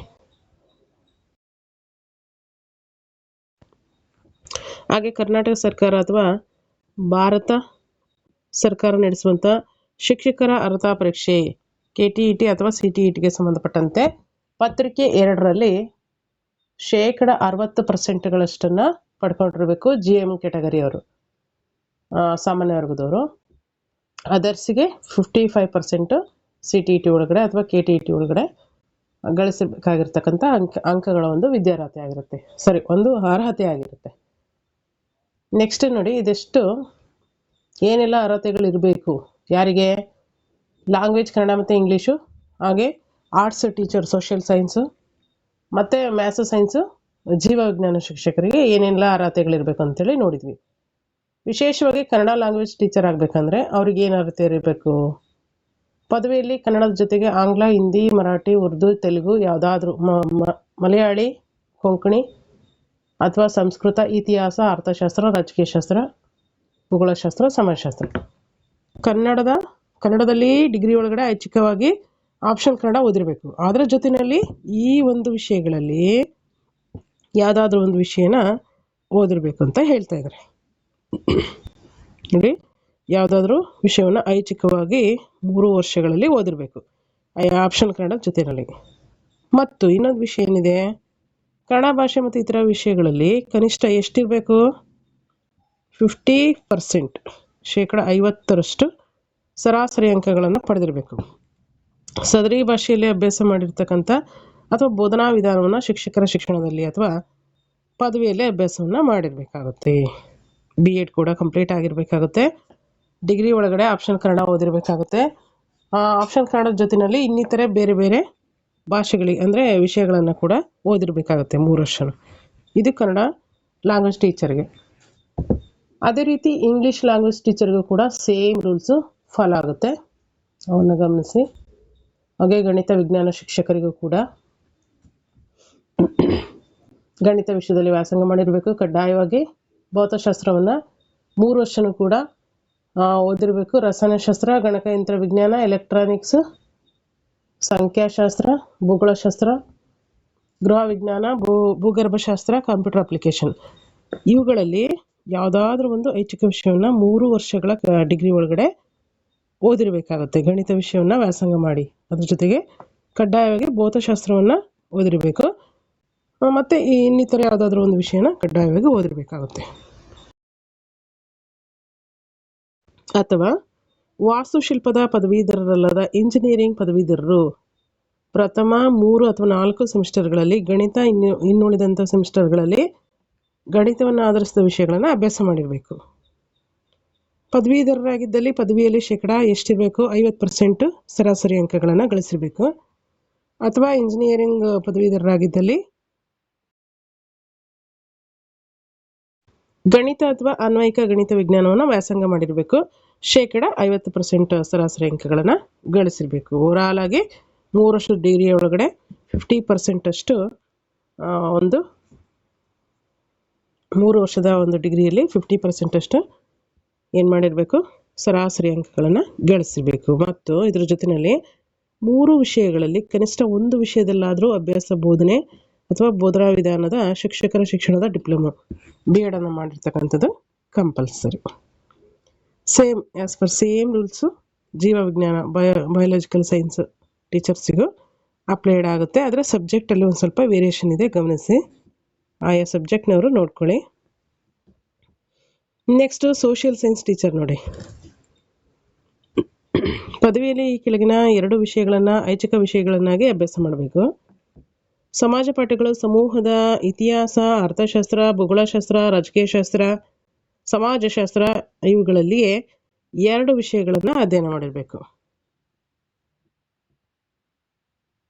ನೆಕ್ಸ್ಟ್ ಸಮಾಜ ಪಾಠಗಳು ಸಮೂಹದ ಇತಿಹಾಸ, ಅರ್ಥಶಾಸ್ತ್ರ, ಭೂಗೋಳಶಾಸ್ತ್ರ, ರಾಜಕೀಯ ಶಾಸ್ತ್ರ, ಸಮಾಜಶಾಸ್ತ್ರ, ಸಂಖ್ಯಾಶಾಸ್ತ್ರ, ಪರಿಸರ ಅಧ್ಯಯನ, ಮಾನವ ಸಂಪನ್ಮೂಲ ನಿರ್ವಹಣೆ, ವಾಣಿಜ್ಯ ಶಾಸ್ತ್ರ, ಗ್ರಾಮೀಣಾಭಿವೃದ್ಧಿ ಇವುಗಳ ಪೈಕಿ ಒಂದು ವಿಷಯ ಹಾಗೂ ಭಾಷಾ ಸಮೂಹದ ಕನ್ನಡ ಅಥವಾ ಆಂಗ್ಲ ಅಥವಾ ಹಿಂದಿ ಅಥವಾ ಮರಾಠಿ ಅಥವಾ ಉರ್ದು ಅಥವಾ ತಮಿಳು ಅಥವಾ ತೆಲುಗು ಅಥವಾ ಕೊಂಕಣಿ ಅಥವಾ ಸಂಸ್ಕೃತ ಭಾಷೆಗಳ ಪೈಕಿ ಒಂದು ವಿಷಯ ಓದಿರಬೇಕಾಗುತ್ತೆ.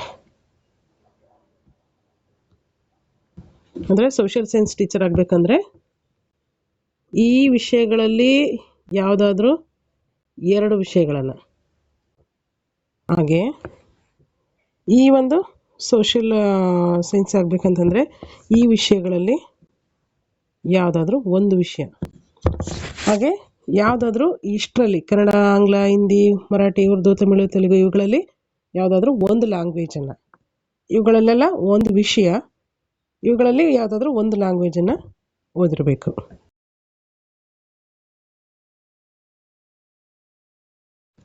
ಮತ್ತು ಸಮಾಜ ಪಾಠದ ಸಮೂಹದ ಕನಿಷ್ಠ ಒಂದು ವಿಷಯದಲ್ಲಾದರೂ ಅಭ್ಯಾಸ ಬೋಧನೆ ಬೇಡನ ಮಾಡಿರಬೇಕು. ರಾಷ್ಟ್ರೀಯ ಶಿಕ್ಷಕರ ಶಿಕ್ಷಣದ ಪರಿಷತ್ ನಿಯಮಿಸಿರಬಹುದಾದಂಥ ಇನ್ಯಾವುದೇ ಉನ್ನತ ಅಥವಾ ಹೆಚ್ಚುವರಿ ಅರ್ಹತೆಗಳನ್ನು ಹೊಂದಿರ್ಬೋದಾಗಿದೆ. ಸೊ ಹಾಗಾಗಿ ಇಲ್ಲೆಲ್ಲ ಕೊಟ್ಟಿದ್ದಾರೆ, ನೀಟಾಗಿ ಓದ್ಕೊಳ್ಳಿ. ಮತ್ತು ಕಂಪ್ಯೂಟರ್ ಟೀಚರ್ ಆಗಲಿಕ್ಕೆ ಕೂಡ ಏನೇನೆಲ್ಲ ಅರ್ಹತೆಗಳಿದೆ ಅವುಗಳನ್ನು ಕೊಟ್ಟಿದ್ದಾರೆ. ಕಾನೂನಿನ ಮೂಲಕ ಸ್ಥಾಪಿತವಾದಂಥ ಯೂನಿವರ್ಸಿಟಿಯಿಂದ ಯಾವುದಾದ್ರೂ ಒಂದು ಸ್ನಾತಕ ಪದವಿಯಲ್ಲಿ 50% ಅಂಕಗಳನ್ನು ಗಳಿಸಿರಬೇಕು. ಯಾವುದರಲ್ಲಿ? ಬ್ಯಾಚುಲರ್ ಆಫ್ ಸೈನ್ಸ್, ಕಂಪ್ಯೂಟರ್ ಸೈನ್ಸಲ್ಲಿ, ಅಥವಾ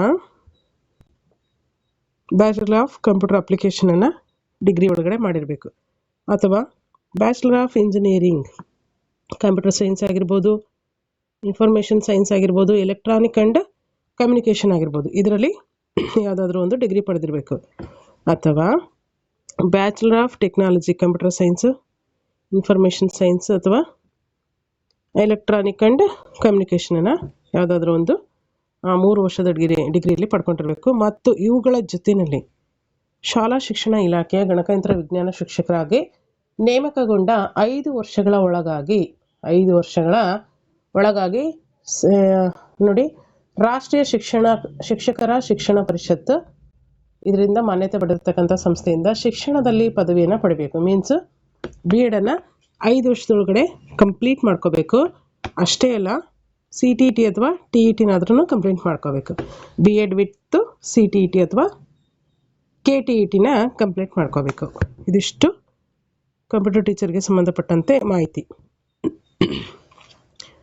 ಇದರಲ್ಲಿ ಪರಿಶಿಷ್ಟ ಜಾತಿ, ಪಂಗಡ, ಇತರೆ ಪ್ರವರ್ಗ 1ಕ್ಕೆ ಸೇರಿದಂಥ ಫಿಸಿಕಲಿ ಹ್ಯಾಂಡಿಕ್ಯಾಪ್ಡ್ ಇರ್ತಕ್ಕಂಥ ಇನ್ನಿತರೆ ವರ್ಗದವರು ಎಷ್ಟು ಪರ್ಸೆಂಟೇಜನ್ನು ಪಡ್ಕೊಂಡಿರ್ಬೋದು?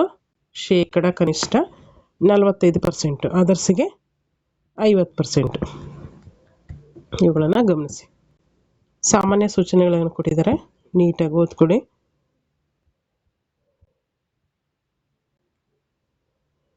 ಮೆರಿಟನ್ನು ಯಾವ ರೀತಿ ಲೆಕ್ಕ ಹಾಕ್ತೀವಿ ಅಂತೇಳಿ ಕೊಟ್ಟಿದ್ದಾರೆ. ಈಗ ಆಲ್ರೆಡಿ ಎಲ್ಲರೂ ಕೂಡ C&Rರಲ್ಲಿ ಗಮನಿಸಿರ್ತೀವಿ, 6 to 8 ಟೀಚರ್ಗೆ ಮೆರಿಟನ್ನು ಯಾವ ರೀತಿ ಕನ್ಸಿಡರ್ ಮಾಡ್ತಾರೆ. ಹಾಗೆ 1 to 8 ಗಣಕಯಂತ್ರ ವಿಜ್ಞಾನದ ಶಿಕ್ಷಕರನ್ನ ನೇಮಕಾತಿ ಮಾಡ್ಕೊಳ್ಳುವಾಗ ಯಾವ ರೀತಿ ಮೆರಿಟನ್ನು ಇರಬೇಕಾಗಿರುತ್ತೆ, ಅರ್ಹತಾ ಪಟ್ಟಿ ಯಾವ ರೀತಿ ಇರುತ್ತೆ ಅಂತೇಳಿ ಈಗಾಗಲೇ ಗಮನಿಸಿದ್ದೀವಿ. ಮತ್ತು ವಿಶೇಷವಾಗಿ ಪದೇ ಹೇಳೋದು ಬೇಡ. ವಿಶೇಷವಾಗಿ ಕನ್ನಡ ಭಾಷಾ ಶಿಕ್ಷಕರು, ಆಂಗ್ಲ ಭಾಷಾ ಶಿಕ್ಷಕರು, ಮ್ಯಾಥ್ಸು, ಸೈನ್ಸು, ಬಯೋ ಶಿಕ್ಷಕರು, ಹಾಗೆ ಸೋಷಿಯಲ್ ಸೈನ್ಸ್ ಶಿಕ್ಷಕರಿಗೆ ಸಂಬಂಧಪಟ್ಟಂತೆ ವಿಶೇಷವಾಗಿ ಇಲ್ಲಿ ಕೊಟ್ಟಿದ್ದಾರೆ ನೋಡಿ. CET 70%, TET 20%, degree 8%, B.Ed 2%. As per same rules ಹಿಂದೆ ಏನಿತ್ತು ಅದೇ ಕಂಟಿನ್ಯೂ ಆಗಿದೆ. ಮೀನ್ಸ್ C&Rಲ್ಲಿ ಇದ್ದಿದ್ದೇ ಕಂಟಿನ್ಯೂ ಆಗಿದೆ. ಹಾಗೆ 4 ವರ್ಷದಲ್ಲಿ ಏನಾದರೂ B.Ed ಕಂಪ್ಲೀಟ್ ಮಾಡಿದರೆ ಅವರಿಗೆ 70% CET, TET 20%,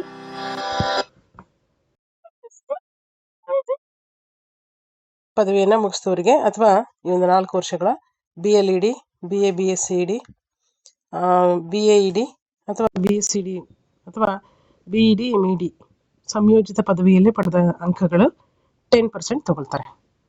ಹಾಗಾಗಿ 4 ವರ್ಷದ ಒಂದು ಪದವಿಯನ್ನು ಶಿಕ್ಷಕರ ಶಿಕ್ಷಣದಲ್ಲಿ B.Ed ಮುಗಿಸಿರೋರಿಗೆ ಈ ರೀತಿ ಒಂದು ಸ್ಪೆಷಲ್ ಆಗಿರ್ತಕ್ಕಂಥ ಅಂಕಗಳ ಒಂದು ನಿರ್ಧಾರವನ್ನು ಮಾಡ್ತಾ ಇದ್ದಾರೆ. ನೆಕ್ಸ್ಟ್ 1 to 8 ಶಿಕ್ಷಕರಿಗೆ ಸಂಬಂಧಪಟ್ಟಂತೆ ಏನೆಲ್ಲ ವೇಟೇಜನ್ನು ಮಾಡ್ತಾರೆ ಅಂತಂದರೆ, ಅವರಿಗೆ ಸಿಂಪ್ಲಿ ಏನಂದರೆ CET 85 ಗಳಿಸಿರ್ತಕ್ಕಂಥ ಡಿಗ್ರಿನಲ್ಲಿ ಗಳಿಸಿರ್ತಕ್ಕಂಥ ಅಂಕಗಳು 15, ಟೋಟಲು 100%. ನೋಡಿ, ಒಂದು ಸೂಚನೆ ಕೊಟ್ಟಿದ್ದಾರೆ.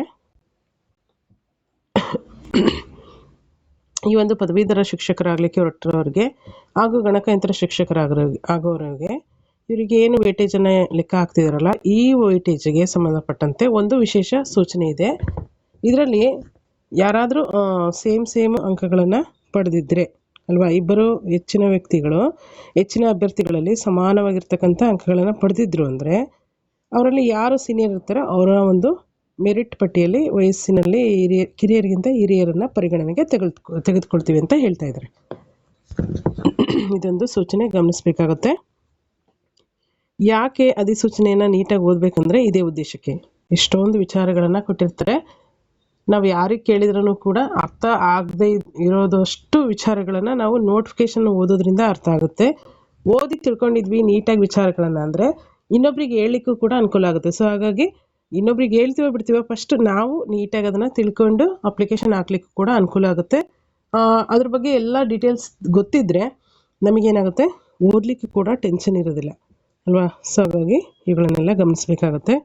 ಜಾತಿ ಪ್ರಮಾಣ ಪತ್ರಗಳು ಯಾವ್ಯಾವ ನಮೂನೆಯಲ್ಲಿ ಇರಬೇಕಂತ ಕೊಟ್ಟಿದ್ದಾರೆ ಅವುಗಳನ್ನು ಆಯಾ ಜಾತಿಯವರು ಅಥವಾ ಆಯಾ ಒಂದು ಪ್ರವರ್ಗವಾರು ಏನೇನಿದೆ ಆ ಪ್ರಮಾಣ ಪತ್ರಗಳನ್ನು ಗಮನಿಸ್ತಾ ಹೋಗಿ ನೋಡಿ. ನೆಕ್ಸ್ಟ್ ವಿಶೇಷ ಸೂಚನೆಗಳನ್ನು ಕೊಟ್ಟಿದ್ದಾರೆ ನೋಡಿ. ಹಾಗೆ ಮಾಜಿ ಸೈನಿಕರಿಗೆ ಸಂಬಂಧಪಟ್ಟಂತೆ ಮೀಸಲಾತಿ ಎಷ್ಟಿದೆ, ಅಂಗವೈಕಲ್ಯತೆ ಹೊಂದಿದವರಿಗೆ, ಯೋಜನಾ ನಿರಾಶ್ರಿತರಿಗೆ, ಗ್ರಾಮೀಣ ಅಭ್ಯರ್ಥಿಗಳಿಗೆ, ಕನ್ನಡ ಮಾಧ್ಯಮ ಸರ್ಟಿಫಿಕೇಟ್ ಹೊಂದಿರೋರಿಗೆ, ಮತ್ತು ವಿಶೇಷವಾಗಿ ಮಹಿಳೆಯರಿಗೆ, ಹಾಗೆ ತೃತೀಯ ಲಿಂಗಿಗಳಿಗೆ ಇವರಿಗೆಲ್ಲರಿಗೂ ಕೂಡ ಮೀಸಲಾತಿಯನ್ನು ನೀಡಲಾಗಿದೆ. ಅವುಗಳನ್ನು ಕೂಡ ನೋಡ್ಕೋಬೋದಾಗಿರುತ್ತೆ. ಇದಿಷ್ಟು ಪ್ರಮುಖವಾಗಿರ್ತಕ್ಕಂಥ ಮಾಹಿತಿ ಆಯಿತು. ಯಾವುದ್ರ ಬಗ್ಗೆ? GPSTRಗೆ ಸಂಬಂಧಪಟ್ಟಂತೆ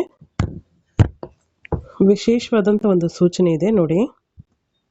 ಏನಪ್ಪ ಅಂದರೆ, ಅಭ್ಯರ್ಥಿಯು ಈಗಾಗಲೇ ಶಾಲಾ ಶಿಕ್ಷಣ ಇಲಾಖೆಯ ಸರ್ಕಾರಿ ಶಾಲೆಗಳಲ್ಲಿ ಕಾರ್ಯನಿರ್ವಹಿಸ್ತಾ ಇದ್ದು ಶಿಕ್ಷಕರೊಬ್ಬರು ಅವರು ಯಾವ ವೃಂದದ ಹುದ್ದೆಯನ್ನು ಹೊಂದಿದ್ದಾರೋ ಅದೇ ವೃಂದದ ಹುದ್ದೆಗೆ ಈ ವಿಶೇಷ ನಿಯಮಗಳಡಿ ಅರ್ಜಿ ಸಲ್ಲಿಸೋದಕ್ಕೆ ಅವಕಾಶ ಇಲ್ಲ ಅಲ್ವಾ. ಈಗಾಗಲೇ GPT ಶಿಕ್ಷಕರಾಗಿ ನೇಮಕ ಆಗಿದ್ರೆ ಎಗೇನ್ GPTಗೆ ಬೇರೆ ಡಿಸ್ಟಿಕ್ ಅಥವಾ ನೇಟಿವ್ ಬೇಕು ಅಂತೇಳಿ ಮತ್ತೆ ಅಪ್ಲೈ ಮಾಡಲಿಕ್ಕೆ ಅವಕಾಶ ಇಲ್ಲ. GPT ಶಿಕ್ಷಕರು HST ಮಾಡ್ಬೋದು, HSTಗೆ ಅಪ್ಲೈ ಮಾಡ್ಬೋದು. PST ಶಿಕ್ಷಕರು GPT ಹುದ್ದೆಗೆ ಅಪ್ಲೈ ಮಾಡ್ಬೋದು. ಬಟ್ ಸೇಮ್ ಇರ್ತಕ್ಕಂಥ ಹುದ್ದೆಗಳಲ್ಲೇ ಮತ್ತೆ ನಾವು ಆ ಹುದ್ದೆಗಾಗಿ ಅಪ್ಲಿಕೇಶನ್ ಹಾಕೋಂಗಿಲ್ಲ ಅಂತ ಹೇಳಿದ್ದಾರೆ. ಇದರಿಂದ ಏನಾಗುತ್ತೆ, ಇನ್ನೊಂದಷ್ಟು ಹುದ್ದೆಗಳಲ್ಲಿ ಅಂದರೆ ಹೊಡೆದಾಟನೂ ಕಡಿಮೆ ಆಗುತ್ತೆ. ಅಂದರೆ ಕರೆದಿರ್ತಕ್ಕಂಥ ಕಡಿಮೆ ಹುದ್ದೆಗಳಲ್ಲಿ ಇನ್ನೊಂದಷ್ಟು ಏನಾಗ್ತಿತ್ತು, ಸ್ಪರ್ಧೆ ಹೆಚ್ಚಾಗ್ತಿತ್ತು. ಯಾಕೆ, ಇವರು ಆಲ್ರೆಡಿ ಜಾಬನ್ನು ತೆಗೆದುಕೊಂಡಿರ್ತಕ್ಕಂಥವ್ರು ಅವರೂ ಅಪ್ಲೈ ಮಾಡಿದ್ರು ಅಂದರೆ ನಮಗೂ ಕೂಡ ಏನಾಗ್ತಿತ್ತು, ಇನ್ನೊಂದಷ್ಟು ಸ್ಪರ್ಧೆ ಹೆಚ್ಚಾಗ್ತಿತ್ತು. ಸೊ ಹಾಗಾಗಿ ಇದು ಒಂದು ಈಗ ಪರೀಕ್ಷೆಯನ್ನು ಬರೆಯೋರಿಗೆ ಬೆನಿಫಿಟ್ ಅಂತ ಹೇಳ್ಬೋದು. ಈಗಾಗಲೇ ಜಾಬಲ್ಲಿರೋರು ಅದೇ ಸೇಮ್ ಹುದ್ದೆಗೆ ನೇಮಕಾತಿ ಆಗೋಕ್ಕಾಗಲಿ ಅಥವಾ ಅಪ್ಲಿಕೇಶನ್ ಹಾಕೋಕ್ಕಾಗಲಿ ಅವಕಾಶ ಇಲ್ಲ. ನೆಕ್ಸ್ಟ್ ಸ್ಪರ್ಧಾತ್ಮಕ ಪರೀಕ್ಷೆಗಳು ಅಂದರೆ ಸ್ಪರ್ಧಾತ್ಮಕ ಪರೀಕ್ಷೆಗಳನ್ನು ಕರ್ನಾಟಕ ಪರೀಕ್ಷಾ ಪ್ರಾಧಿಕಾರ ಆಯಾ ಜಿಲ್ಲಾ ವ್ಯಾಪ್ತಿಯ ಸ್ಥಳದಲ್ಲೇ ನಡೆಸುತ್ತೆ ಅಂತ ಹೇಳಿದ್ದಾರೆ. ಹಾಗೆ ಸ್ಪರ್ಧಾತ್ಮಕ ಪರೀಕ್ಷೆ ವಿವರವನ್ನು ನೋಡೋದಾದರೆ ಅಂದರೆ ಆಲ್ ಟೀಚರ್ಗೂ ಸಂಬಂಧಪಟ್ಟಂತೆ 8/10/2026 GK ಫಸ್ಟ್ ಪೇಪರು, ಹಾಗೆ ಪೇಪರ್ ಸೆಕೆಂಡ್ ಕಂಪ್ಯೂಟರ್ ಸೈನ್ಸು 10ರಿಂದ 12ರವರೆಗೆ ಫಸ್ಟ್ ಪೇಪರು, 2ರಿಂದ 4 ಕಂಪ್ಯೂಟರ್ ಸೈನ್ಸ್ ಟೀಚರ್ಗೆ 2ನೇ ಪೇಪರು. ನೆಕ್ಸ್ಟು 9ನೇ ತಾರೀಕು ಅಕ್ಟೋಬರ್ 2026 10ರಿಂದ 12 ಪೇಪರು 2 ಸೋಷಿಯಲ್ ಸೈನ್ಸು, ಹಾಗೆ 2ರಿಂದ 4 ಅದೇ ಪೇಪರ್ 2 ಏನಿದೆ ಜೀವ ವಿಜ್ಞಾನ ಶಿಕ್ಷಕರು ಮತ್ತು ಮ್ಯಾಥ್ಸ್ ಸೈನ್ಸ್ ಟೀಚರ್ಗೂ ಕೂಡ ಎಕ್ಸಾಮ್ ಬರಲಿಕ್ಕೆ ಟೈಮ್ ಟೇಬಲ್ ಆಗಿದೆ. ನೆಕ್ಸ್ಟ್ ಅದೇ ಮಂತಲ್ಲಿ 10ನೇ ತಾರೀಕು 10ರಿಂದ 12ರವರೆಗೆ ಪೇಪರ್ 2 ಕನ್ನಡ ಲ್ಯಾಂಗ್ವೇಜ್ ಟೀಚರ್ ಮತ್ತು ಇಂಗ್ಲೀಷ್ ಲ್ಯಾಂಗ್ವೇಜ್ ಟೀಚರ್ಗೆ ಎಕ್ಸಾಮನ್ನು ನಡೆಸಲಾಗುತ್ತೆ. ಇದಿಷ್ಟು ಸ್ನೇಹಿತರೆ ಎಕ್ಸಾಮ್ಗೆ ಸಂಬಂಧಪಟ್ಟಂಥ ಟೈಮ್ ಟೇಬಲ್ ಆಗಿರುತ್ತೆ. ಅಂದರೆ ಇದು ಬಾಗಲಕೋಟೆ ಡಿಸ್ಟಿಕ್ಕಿಗೆ ಸಂಬಂಧಪಟ್ಟದಾಗಿದೆ. ಗಮನಿಸಿ, ಬೇರೆ ಡಿಸ್ಟಿಕ್ಕಲ್ಲಿ ಬಂದ ನಂತರ ಅವುಗಳನ್ನು ನಿಮ್ಮ ಡಿಸ್ಟಿಕ್ ವೈಸು ನೀಟಾಗಿ ಅಬ್ಸರ್ವ್ ಮಾಡಿ. ಬಟ್ HSTRಲ್ಲಿ ನಾನು ಗಮನಿಸಿರೋ ಹಂಗೆ ಬೇರೆ ಡಿವಿಷನಲ್ಲಿ ಎಕ್ಸಾಮ್ ಟೈಮಿಂಗು ಚೇಂಜ್ ಇದೆ.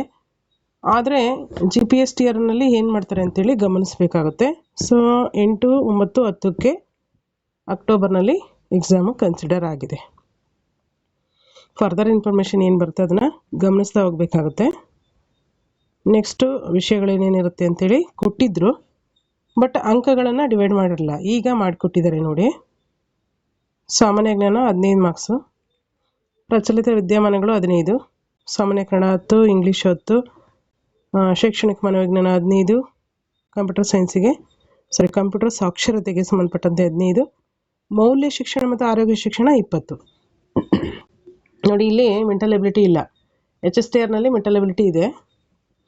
ಅಲ್ಲಿ ಮೌಲ್ಯ ಶಿಕ್ಷಣ ಆರೋಗ್ಯ ಶಿಕ್ಷಣ 15 ಕೊಟ್ಟಿದ್ದಾರೆ, ಇಲ್ಲಿ 20 ಮಾರ್ಕ್ಸ್ ಕೊಟ್ಟಿದ್ದಾರೆ. ಸ್ವಲ್ಪ ಇಲ್ಲಿ ವೇರಿಯೇಷನ್ ಆಗುತ್ತೆ. ಮೆಂಟಲ್ ಎಬಿಲಿಟಿ ಇಲ್ಲಿ ಇಲ್ಲ, GPSTರಲ್ಲಿ ಇಲ್ಲ, HSTRನಲ್ಲಿ ಇದೆ.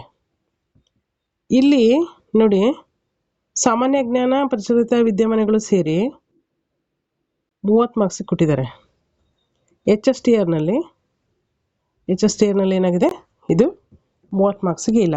ಸಾಮಾನ್ಯ ಜ್ಞಾನ ಪ್ರಚಲಿತ ವಿದ್ಯಮಾನಗಳು ಸೇರಿ ಏನಾಗಿದೆ, 20 ಮಾರ್ಕ್ಸಿಗಿದೆ. ಇಲ್ಲಿ 30 ಮಾರ್ಕ್ಸ್ ಆಗುತ್ತೆ. ಬಟ್ HSTRನಲ್ಲಿ 20 ಮಾರ್ಕ್ಸಿಗೆ ಕೊಟ್ಟಿದ್ದಾರೆ. ಇದೊಂದು ಗಮನಿಸಬೇಕಾಗಿರ್ತಕ್ಕಂಥ ಅಂಶ. ಇದಿಷ್ಟೇ, ಅಂತ ಡಿಫ್ರೆನ್ಸಿಯೇಷನ್ ಏನಿಲ್ಲ HSTR ಮತ್ತು GPSTRಗೆ ಸಂಬಂಧಪಟ್ಟಂತೆ. ನೆಕ್ಸ್ಟು ಸ್ಪೆಸಿಫಿಕ್ ಪೇಪರು ಅವರವರ ವಿಷಯಕ್ಕೆ ಸಂಬಂಧಪಟ್ಟಂತೆ. ಕನ್ನಡನೂ 100 marks, English 100 marks, maths science, ಅಂದರೆ ಜೀವಶಾಸ್ತ್ರ ಅಥವಾ ಜೀವವಿಜ್ಞಾನ, ಸೋಷಿಯಲ್ ಸೈನ್ಸು ಮತ್ತು ಕಂಪ್ಯೂಟರ್ ಸೈನ್ಸ್ ಟೀಚರ್, ಇವರೆಲ್ಲರಿಗೂ ಕೂಡ 100 ಮಾರ್ಕ್ಸೇ ಕಂಪ್ಲೀಟಾಗಿ ಕೊಡಲಾಗಿದೆ. MCQs ಮಾದರಿಯಲ್ಲಿ ಪ್ರಶ್ನೆ ಪತ್ರಿಕೆ ಇರುತ್ತೆ. ಹಾಗೆ ಸಿಲೆಬಸ್ಸನ್ನು ಬಂದ ತಕ್ಷಣ ಅಪ್ಲೋಡ್ ಮಾಡಲಾಗುತ್ತೆ, ಅವುಗಳನ್ನು ಗಮನಿಸಬೇಕಾಗುತ್ತೆ. ಸ್ಪರ್ಧಾತ್ಮಕ ಪರೀಕ್ಷೆಗಳಿಗೆ ಸಂಬಂಧಪಟ್ಟಂತೆ ಒಂದಷ್ಟು ಏನು ಕೊಡಲಾಗಿದೆ, ಸೂಚನೆಗಳನ್ನು ಕೊಡಲಾಗಿದೆ, ಅವುಗಳನ್ನು ನೀಟಾಗಿ ಓದ್ಕೊಳ್ಳಿ. ಇನ್ನೊಂದು ವಿಶೇಷವಾಗಿರ್ತಕ್ಕಂಥ ಅಂಶ ನೋಡಿ, ಇಲ್ಲಿವರೆಗೂ ಇರಲಿಲ್ಲ, ಇವಾಗ ಕೊಟ್ಟಿದ್ದಾರೆ. ನಾವು ಇಲ್ಲಿವರೆಗೂ ಆಪ್ಷನಲ್ಲಿ 4 ಆನ್ಸರ್ ಇರ್ತಿತ್ತು. ಯಾವುದಾದ್ರೂ ಒಂದಕ್ಕೆ ಗೊತ್ತಿದ್ರೆ ಫಿಲ್ ಮಾಡ್ತಿದ್ವಿ, ಗೊತ್ತಿಲ್ಲ ಅಂದರೆ ಖಾಲಿ ಬಿಟ್ಟು ಬರ್ತಿದ್ವಿ. ಬಟ್ ಈ ಸಲ ಆಗ ಮಾಡೋಂಗಿಲ್ಲ. ಏನಾದರೂ ಖಾಲಿ ಬಿಟ್ಟು ಬಂದ್ವಿ ಅಂದರೆ ಏನಾಗುತ್ತೆ, 0.25 ಕಡಿತಗೊಳಿಸಲಾಗುತ್ತೆ, ನೆಗೆಟಿವ್ ಆಗುತ್ತೆ ನಾವು ಗಳಿಸಿರ್ತಕ್ಕಂಥ ಮಾರ್ಕ್ಸಲ್ಲಿ. ಬಿಫೋರ್ ಏನಿದೆ 5 ವೃತ್ತಗಳಿರುತ್ತೆ, ಅದರಲ್ಲಿ 5ನೇ ವೃತ್ತವನ್ನು ನಮಗೇನಾದರೂ ಆನ್ಸರ್ ಗೊತ್ತಿಲ್ಲ ಅಂದರೆ 5ನೇ ವೃತ್ತವನ್ನು ಫಿಲ್ ಮಾಡಬೇಕಾಗುತ್ತೆ, ಕಡ್ಡಾಯವಾಗಿದ್ದು. ಯಾಕೆಂದರೆ ನಾವು ಫಿಲ್ ಮಾಡಿಲ್ಲ ಅಂದರೆ ನಮಗೆ ನಾವು ಗಳಿಸಿರ್ತಕ್ಕಂಥ ಅಂಕದಲ್ಲಿ 0.25 ಕಡಿತಗೊಳಿಸ್ತಾರೆ. ಹಾಗಾಗಿ ಯಾವುದಾದ್ರೂ ಆನ್ಸರಲ್ಲಿ 4 ಆನ್ಸರ್ ಗೊತ್ತಿಲ್ಲ ಅಂದರೆ 5ನೇದಕ್ಕೆ ಫಿಲ್ ಮಾಡಿ, ಇಲ್ಲಾಂದರೆ 4ರಲ್ಲಿ ಯಾವುದಾದ್ರೂ ಒಂದಕ್ಕಾದರೂ ಫಿಲ್ ಮಾಡಬೇಕಾಗುತ್ತೆ. ಇದು ತುಂಬ ಕಡ್ಡಾಯ. ನೆಗೆಟಿವ್ ಏನಿಲ್ಲ. ಕೆಲವರು ಇದನ್ನು ನೆಗೆಟಿವ್ ಇದೆ ಅಂತ ಅಂದ್ಕೊಂಡ್ಬಿಡ್ತೀರಾ, ಬಟ್ ಇದು ನೆಗೆಟಿವ್ ಇಲ್ಲ. ನೆಗೆಟಿವ್ ಥರ ಅನಿಸುತ್ತೆ, ಯಾಕೆಂದರೆ ನಾವು ತಪ್ಪು ಮಾಡಿದ್ರೆ ಅದು ನೆಗೆಟಿವ್ ಅನಿಸುತ್ತೆ. 5ನೇ ವೃತ್ತ ಫಿಲ್ ಮಾಡಿಲ್ಲ ಅಂದರೆ ನಮಗೆ ನೆಗೆಟಿವ್ ಆಗುತ್ತೆ, ಅಷ್ಟೇ ಅದು. ಸೊ ಇನ್ನೊಂದಷ್ಟು ಕೀ ಉತ್ತರಗಳನ್ನು ಎಕ್ಸಾಮ್ ಆಗಿ 2 ದಿನಕ್ಕೆ ಬಿಡ್ತೀವಿ ವೆಬ್ಸೈಟ್ನಲ್ಲಿ, ಆ ಇಲಾಖೆಗೆ ಸಂಬಂಧಪಟ್ಟಂತೆ ವೆಬ್ಸೈಟ್ನಲ್ಲಿ ಅಂತ ಹೇಳಿದರೆ. ಹಾಗೆ ರಿಸಲ್ಟ್ ಕೂಡ ಮೌಲ್ಯಮಾಪನ ಆದ ತಕ್ಷಣ ಬಿಡ್ತೀವಿ ಅಂತ ಹೇಳಿದ್ದಾರೆ. ಇವುಗಳ ಎಲ್ಲ ವಿಷಯವನ್ನು ಪ್ರಚಲಿತ ದಿನಪತ್ರಿಕೆಗಳಲ್ಲೂ ಕೂಡ ಮಾಹಿತಿಯನ್ನು ಕೊಡ್ತೀವಿ ಅಂತ ಹೇಳಿರುವಂಥದ್ದು. ಇನ್ನಿತರೆ ವಿಷಯಗಳಿಗೆ ಸಂಬಂಧಪಟ್ಟಂತೆ ಆಫ್ಟ್ರು ಎಕ್ಸಾಮಿನೇಷನ್ ಸೆಲೆಕ್ಷನ್ ಟೈಮಲ್ಲಿ ಏನೆಲ್ಲ ಅರ್ಹತೆಗಳಿರುತ್ತೆ, ಯಾವ ರೀತಿ ಸೆಲೆಕ್ಷನನ್ನು ಮಾಡ್ತಾರೆ, ಆಯ್ಕೆ ಪಟ್ಟಿ ಯಾವ ರೀತಿ ತಯಾರು ಮಾಡ್ತಾರೆ, ಪ್ರತಿಯೊಂದು ವಿಚಾರವನ್ನು ಕೊಡಲಾಗಿದೆ. ಹೆಚ್ಚುವರಿ ಆಯ್ಕೆ ಪಟ್ಟಿ, ಅಭ್ಯರ್ಥಿಗಳ ನೇಮಕಾತಿ ಯಾವ ರೀತಿ ಆಗುತ್ತೆ, ಅವ್ರಿಗೇನು ಸೂಚನೆಗಳನ್ನು ಕೊಡಲಾಗಿದೆ, ಎಲ್ಲ ಅಂಶಗಳನ್ನು ಕೊಟ್ಟಿದ್ದಾರೆ. ಡಿಸ್ಕ್ರಿಪ್ಷನ್ ಬಾಕ್ಸಲ್ಲಿ ಟೆಲಿಗ್ರಾಮ್ ಮತ್ತು ವಾಟ್ಸಪ್ ಗ್ರೂಪ್ ಲಿಂಕ್ ಇದೆ, ಯಾವುದಾದ್ರೂ ಒಂದಕ್ಕೆ ಜಾಯ್ನ್ ಆಗಿ ಅಲ್ಲಿ ಎಲ್ಲ PDF ಸಿಗುತ್ತೆ. ನೀಟಾಗಿ ನಿಮಗೆ ಬೇಕಾಗಿರ್ತಕ್ಕಂಥ PDF ಡೌನ್ಲೋಡ್ ಮಾಡಿ ಓದ್ಕೊಂಡು ನೀಟಾಗಿ ಎಕ್ಸಾಮ್ ಬರೀರಿ. ಎಕ್ಸಾಮಿಗೆ ಪ್ರಿಪ್ರೇಷನನ್ನು ಮಾಡಿ ಇರುವಂಥ ಶಾರ್ಟ್ ಟೈಮಲ್ಲಿ. ಇಲ್ಲಿ ನೋಡಿ, ಹುದ್ದೆಗಳ ವರ್ಗೀಕರಣ ಮಾಡಿರ್ತಕ್ಕಂಥದ್ದು GPSTR ಶಿಕ್ಷಕರು. ಬಾಗಲಕೋಟೆ ಡಿಸ್ಟಿಕ್ಕಿಗೆ ಸಂಬಂಧಪಟ್ಟಂತೆ ಹುದ್ದೆಗಳ ವರ್ಗೀಕರಣ ಯಾವ್ಯಾವ ಡಿಸ್ಟಿಕ್ಕಲ್ಲಿ ಎಷ್ಟೆಷ್ಟಿದೆ ಅಂತೇಳಿ ಫರ್ದರ್ ಏನು ನೋಟಿಫಿಕೇಷನ್ ಬಿಡ್ತಾರಲ್ಲ, ಆಯಾ ಡಿಸ್ಟಿಕ್ಕಿಂದ ನಾವು GPSTRನ ಒಂದು ಹುದ್ದೆಗಳ ವರ್ಗೀಕರಣವನ್ನು ಗಮನಿಸಬೇಕಾಗುತ್ತೆ. ಸದ್ಯಕ್ಕೆ ಬಿಟ್ಟಿರ್ತಕ್ಕಂಥ ಈ ಒಂದು ಬಾಗಲಕೋಟೆ ಜಿಲ್ಲೆಯ ಪ್ರವರ್ಗವಾರು ಹುದ್ದೆಗಳ ಒಂದು ವರ್ಗೀಕರಣವನ್ನು ನೋಡಿಕೊಂಡು ಅಪ್ಲಿಕೇಶನ್ ಹಾಕಲಿಕ್ಕೆ ಎಲ್ಲ ಪ್ರಿಪ್ರೇಷನ್ನ ಮಾಡ್ಕೊಂಡು ಇಟ್ಕೊಳ್ರಿ. ಸೊ ಇದಿಷ್ಟು ಆಗಿರುತ್ತೆ GPSTRಗೆ ಸಂಬಂಧಪಟ್ಟಂಥ ಪ್ರಮುಖವಾಗಿರ್ತಕ್ಕಂಥ ಕರ್ನಾಟಕ ರಾಜ್ಯಪತ್ರದ ಅಧಿಸೂಚನೆ. ಹೇಳ್ತಾ ಇದ್ರು ಕೇವಲ ಕನ್ಫರ್ ಆಗುತ್ತೆ ಮಾಡ್ತೀವಿ ಅಂತ. ಬಟ್ ಇಲ್ಲಿವರೆಗೂ ಪೇಷನ್ಸಿಂದ ಎಲ್ಲ ಓದಿದ್ದನ್ನು ರೀಕಾಲ್ ಮಾಡಿ ರಿವಿಷನ್ ಮಾಡಿ ತುಂಬ ಶಾರ್ಟ್ ಟೈಮಲ್ಲಿ ಪ್ಲಾನಿಂಗ್ ಮಾಡ್ಕೊಂಡು ಸ್ಟಡಿ ಮಾಡಿ ಅಂತ ಹೇಳ್ತಾ, ಏನಾದರೂ ಅನಿಸಿಕೆ ಅಭಿಪ್ರಾಯಗಳಿದ್ದರೆ ಕಮೆಂಟ್ಸ್ ಮಾಡಿ, ವಿಡಿಯೋಗೊಂದು ಲೈಕ್ ಕೊಡಿ, ಶೇರ್ ಮಾಡಿ, ಹಾಗೆ ಸಬ್ಸ್ಕ್ರೈಬ್ ಆಗಿ ಅಂತ ಹೇಳ್ತಾ ಈ ಒಂದು ವಿಡಿಯೋನ ಎಂಡ್ ಮಾಡ್ತಾಯಿದ್ದೀನಿ. ವಿಡಿಯೋ ವಾಚ್ ಮಾಡಿದಂಥ ಎಲ್ರಿಗೂ ಕೂಡ ತುಂಬ ಧನ್ಯವಾದಗಳು. ಜೈ ಹಿಂದ್, ಜೈ ಕರ್ನಾಟಕ ಮಾತೆ. Thank you.